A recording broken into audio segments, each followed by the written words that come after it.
World championship of legends ಟೂರ್ನಿಯಲ್ಲಿ south Africa champions ತಂಡವು champion ಪಟ್ಟ ಅಲಂಕರಿಸಿದೆ.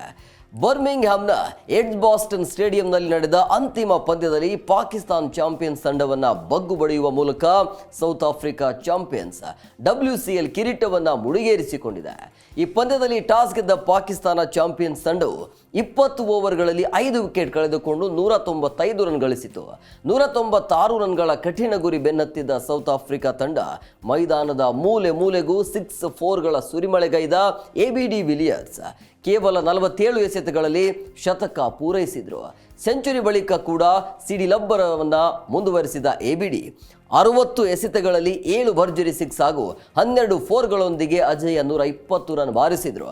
ಈ ಮೂಲಕ ಸೌತ್ ಆಫ್ರಿಕಾ ತಂಡವು 16.5 ಓವರ್ಗಳಲ್ಲಿ 197 ರನ್ ಬಾರಿಸಿ 9 ವಿಕೆಟ್ಗಳ ಭರ್ಜರಿ ಜಯ ಸಾಧಿಸಿದೆ. ಈ ಗೆಲುವಿನೊಂದಿಗೆ 2025ರ ವರ್ಲ್ಡ್ ಚಾಂಪಿಯನ್ಶಿಪ್ ಆಫ್ ಲೆಜೆಂಡ್ಸ್ ಟೂರ್ನಿಯಲ್ಲಿ ಸೌತ್ ಆಫ್ರಿಕಾ ಚಾಂಪಿಯನ್ಸ್ ತಂಡವು ಚೊಚ್ಚಲ ಬಾರಿ ಚಾಂಪಿಯನ್ಸ್ ಪಟ್ಟವನ್ನು ಅಲಂಕರಿಸಿದೆ.